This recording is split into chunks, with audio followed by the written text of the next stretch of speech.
오늘은 출애굽기 19장 13절 말씀입니다. 손을 그에게 댐이 없이 그런 자는 돌에 맞아 죽임을 당하거나 살에 쑤여 죽임을 당하리니 짐승이나 사람을 물어나고 살지 못하리라. 나팔을 길게 불거든 산 앞에 이를 것이니라 하라. 아멘. 그래서 이제 출애굽기 19장은 이스라엘 백성이 시내산에 도착했습니다. 그래서 하나님이 이스라엘 백성들 너희들 하나님 말씀 잘 지키고 언약 잘 지키면 하나님께서 소중히 여기는 나라, 제사장 왕국, 거룩한 나라가 되게 해주겠다고 했습니다. 그래서 백성이 그렇게 한다고 하니까 하나님께서 시내산에 강림하신다고 했습니다. 그래서 오늘과 내일은 성결하게 하고 옷을 빨고 제3일에 강림할 테니까 산에 올라오지 마라. 산에 올라오지도 말고 그 지경에 손도 대지 마라. 그 잘못하면은 이제 죽임을 당할 것이다. 정령 죽임 당한다.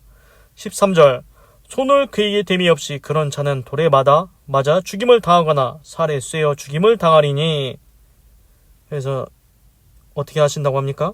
어떻게 죽는지 이제 나옵니다. 산을 올라오거나 상을 만진 자 어떻게 됩니까? 그는 정말로 돌로 쳐서 죽거나 화살로 쏘아서 화살을 맞아서 죽는다. 그렇습니다. 하나님의 강림하시는 산, 거룩한 산이지 않습니까? 거기에 이제 끄트머리라도 손 대면은 정령 죽는다고 했는데 어떻게 죽을 건지 나옵니다. 돌에 맞아 죽거나 화살에 쏘여서 죽는다는 것입니다. 그리고 이렇게 나옵니다. 손도 그에게 대지 마라. 손을 그에게 댐이 없이 손도 그에게 대지 마라. 그러니까 뭐 다른 걸로 죽는 게 아니고 돌 맞아서 죽거나 화살 맞아서 죽는다는 겁니다. 그래서 보면은 지금 신기하지 않습니까? 죽는 방법까지도 나왔습니다. 하나님이 강림하시는 산 너희들 손대면은 죽는 방법까지 나옵니다. 돌 맞거나 화살 맞는다. 이게 이제 나중에 이제 누군가 거기 이제 또 그 말 안 듣고서 손대는 사람이 있으면 어떻게 되겠습니까? 돌 맞거나 화살로 죽지 않겠습니까? 뭐 짐승이 찢거나 뭐 다른 방법으로 죽는다는 게 아닙니다. 그러면은 만약에 그런 일 있으면은 하나님 말씀이 분명하게 증명되는 거 아닙니까? 그렇습니다. 하나님께서는 분명히 말씀하셨습니다. 시내산에 강림할 테니까 너희들 산 손대지 마라. 그래서 너희들 손 댔다가는 정령 죽는데 이렇게 죽는다. 돌 맞거나 화살에 맞는다. 그리고서는 말씀하십니다. 사람이든지 동물이든지 간에 무엇이든지 간에 사람이든 동물이든 그는 살지 못할 것이다. 짐승이나 사람이나 물어나고 다 죽는다는 것입니다. 하나님의 산에 올라오지 말라는 겁니다. 하나님이 강림하시는 산, 거룩한 산이니 손대지 말라는 것입니다. 그리고 이제 나팔을 길게 불거든 산 앞에 이를 것이니라. 그렇습니다. 그 나팔, 그 순양의 뿔로 이제 나팔을 만들었나 봅니다. 그 순양의 뿔로 이제 나팔을 만들었는데 그거를 이제 길게 불었을 때 그때 이제 이스라엘 백성들이 산 앞에 이를 것이니라.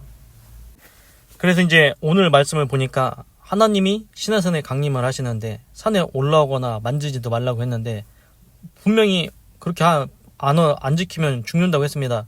근데 죽는 방법에 대해서 말합니다.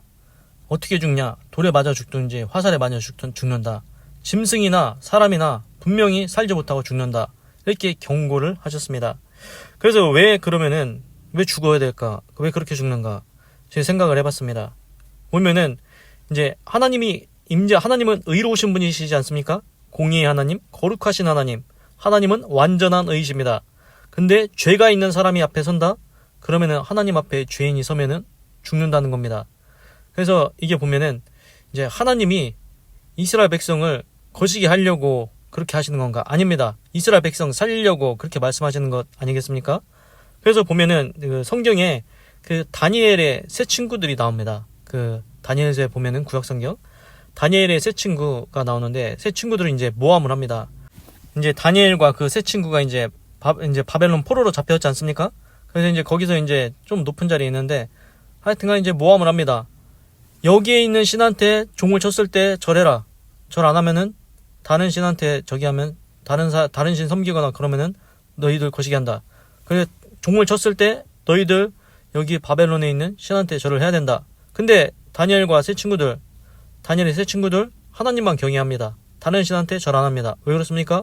십계명에 분명히 모세한테 준 10계명 첫 번째 계명이 너는 나 위에 다른 신들을 내게 있게 말지니라. 그렇습니다. 다니엘의 세 친구들은 하나님만 경외합니다. 그래서 종을 쳐도 그 바벨론 신한테 절 안 합니다. 그러니까 모함을 하는 겁니다. 이렇게 이제 그렇게 이제 계략을 짠 거죠. 그래서 이제 다니엘의 세 친구들이 이제 죽게 생겼습니다. 풀무불에 넣으라는 겁니다. 근데 왕이 이제 설득을 합니다. 야, 너희들 그때는 이제 뭐 종소리를 잘 못 들었나 봐. 하여튼간 그런 식으로 해가지고 그냥 지금이라도 절을 해라. 여기 바벨론 내가 세운 우상 신에다가 절을 해라. 그러면은 너희들 살려준다. 그러니까 다니엘의 세 친구들이 이런 얘기를 합니다. 하나님께서 능히 왕의 손에서 건져내시겠고 그리 아니하실지라도 다른 신한테 우리는 절하지 않습니다. 왕 앞에서 그렇게 얘기를 합니다. 단호하게 얘기를 합니다. 우리는 다른 신 안 섬긴다고, 오직 하나님만 섬긴다고. 그래서 이제 왕이 승질이 나가지고 그 다니엘 세 친구들 다 풀무불에다 넣어버려. 그러면서 이제 풀무불을 이제 평소 날보다 더 뜨겁게 해라. 그래가지고 이제 군병들이 이제 다니엘의 세 친구를 데리고서 이제 그 풀무불에 넣습니다. 그런데 이제 다니엘의 세 친구를 데리고 가던 그 군병도 그 풀무불이 너무 세가지고 타 죽습니다. 그런데 신기한 것은 그 풀무불에 들어갔는데 이제 얼핏 보니까 사람 형상이 아니었는데 천사겠죠, 천사. 다니엘의 세 친구는 멀쩡한 겁니다. 그래서 이제 결국에는 이제 어떻게 됐냐? 다니엘의 세 친구가 하나도 안 그슬리고 풀무불에서 이제 왕이 이제 다시 나오라고 그러니까 멀쩡하게 살아 나왔습니다. 그렇습니다. 하나님께서 풀무불 가운데서도 다니엘의 세 친구를 지켜줬습니다. 그래서 이제 말씀드리려는 건 뭐냐면은 그 풀무불 있지 않습니까? 불이 너무 뜨겁습니다. 그러면은 다니엘의 세 친구를 끌고 가던 군병들 들어가지도 않았는데 그냥 그 근처에서 다 불타버렸습니다. 어떻습니까? 풀무불이 너무 세면은 이제 거기에 들어가지도 않았는데 그 주변에만 있어도 다 불타버립니다. 그리고 이런 거 있지 않습니까? 뭐 태풍이나 허리케인이 분다. 그러면은 그 주변 몇 미터까지 들어가지 마라. 뭐 이런 얘기 있지 않습니까? 왜 그럽니까? 근처만 가도 거기 휘말려 들어갑니다. 그러면은 피해를 본다는 거죠. 잘못될 수 있다는 겁니다. 그렇습니다. 그런 관점에서 볼 때 하나님께서 왜 신의 산에 올라오지도 말고 만지지도 말라고 했을까? 그렇습니다. 하나님은 지극히 거룩하시고 의로우신 분입니다. 그런데 죄가 있는 사람들이 이스라엘 백성이 가까이 온다, 산을 만진다, 산에 올라온다, 그러면은 죽을 수도 있다는 겁니다. 그래서 하나님이 너희들 잘못하면은 죽을 수도 있다. 그러니 접근하지 말라고 이렇게 경고하신 것 같습니다. 그래서 하나님은 이스라엘 백성을 사랑하시기 때문에 죽지 않게 하시려고 그렇게 경고하신 것 같습니다. 그리고 이제 우리가 하나님을 경외해야 되지 않습니까? 그래서 이제 하나님은 거룩하신 분이니까 신화선에 강림하시니까 이제 하나님한테 지금으로 따지면은 예의를 지키라는 겁니다. 왕 앞에 갈 때도 너희들 왕 앞에 갈 때도 의복을 갈아입고 면도도 하고 깨끗하게 하고 씻고 그 왕 앞에 나가지 않습니까? 하나님 앞에 갈 때도 하루 오늘과 내일 성결하게 하고 옷을 빨고 이제 제3일 기다리라고 했지 않습니까? 그래서 우리가 하나님을 경외해야 되는데 이게 뭐냐면은 우리가 옛날에 보면은 어떻습니까? 자기 부모님 이름 부를 때 누가 물어보면은 제 아버지 조남은 무슨 자입니다.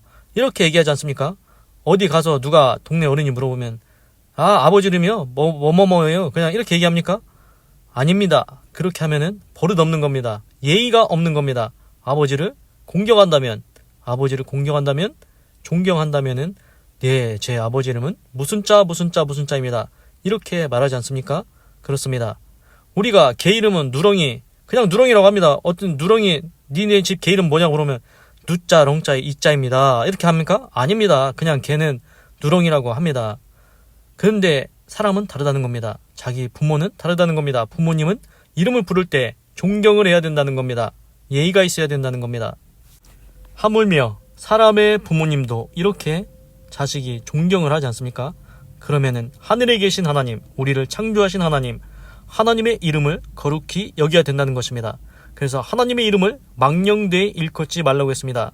자기 아버지 이름도 그냥 부르지 않습니다. 하물며 하나님의 이름을 막 불러대면은 이거 하나님께서 기쁘게 여기시겠습니까? 하나님을 경외해야 됩니다. 두렵고 존경하는 마음이 있어야 됩니다. 그런데 하나님의 이름을 망령되이 부를 때가 있습니다. 언제 그럽니까? 아니, 하나님이 살아계시면은 어떻게 이런 일이 있을 수가 있어? 이런 소리 하지 말라는 겁니다. 하나님이 자기 친구입니까? 아닙니다. 자기 부모님 이름도 존경하면서 불러야 되는데 하나님 이름은 더 존경해야 되겠습니다. 기도하겠습니다. 하나님, 오늘은 출애굽기 19장 13절을 읽고 묵상해 보았습니다. 손을 그에게 댐이 없이 그런 자는 돌에 맞아 죽임을 당하거나 살에 쓰여 죽임을 당하리니, 하나님이 시내산에 강림하는데 그 산에, 거룩한 산, 하나님이 임재하시는 그 산에 올라오지도 만지지도 말라고 했습니다. 그런데 그 안 지킨다? 정령 죽는다고 했는데 어떻게 죽냐? 돌에 맞거나 화살 맞아서 죽는다. 분명히 경고하셨습니다. 이것은 이스라엘 백성 죽으라고 하신 말씀이 아닙니다. 너희들 조심하라고 경고하시는 겁니다. 이스라엘 백성 너희들 사랑하니까 너희들 내 말 지켜야 된다. 이렇게 말씀하시는 겁니다. 휘말리지 말라는 겁니다. 하나님은 지극히 의로우시기 때문에 죄인이 서면은 죽을 수밖에 없습니다. 그리고 짐승이나 사람을 물어나든지 살지 못한다.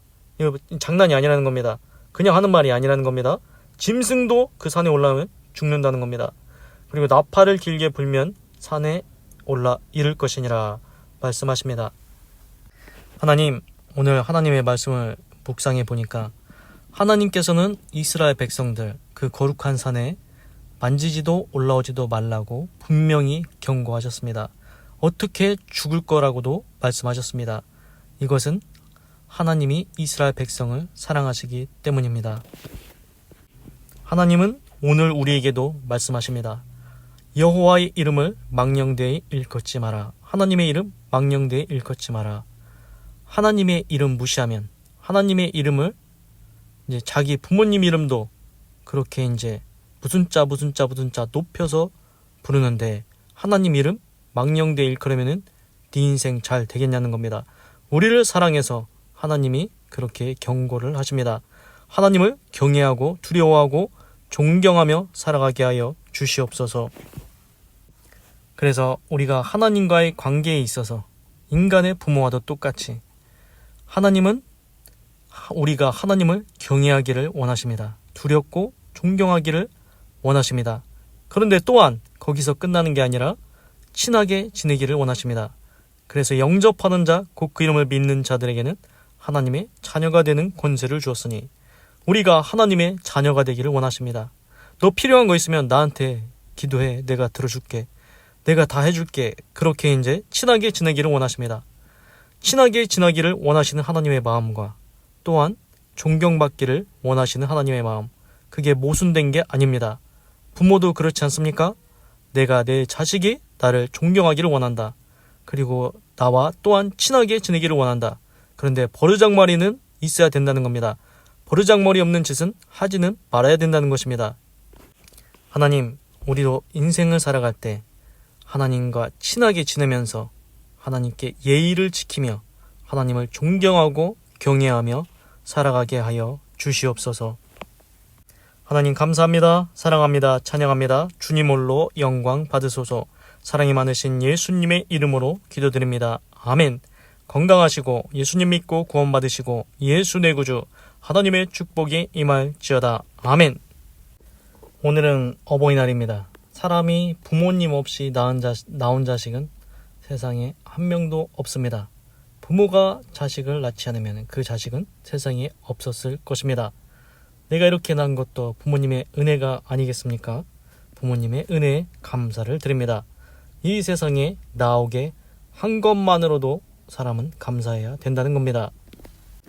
항상 건강하시고 회개하고 죄사함 받고 예수님 믿고 구원받고 천국 갈 수 있기를 기도합니다. 감사합니다.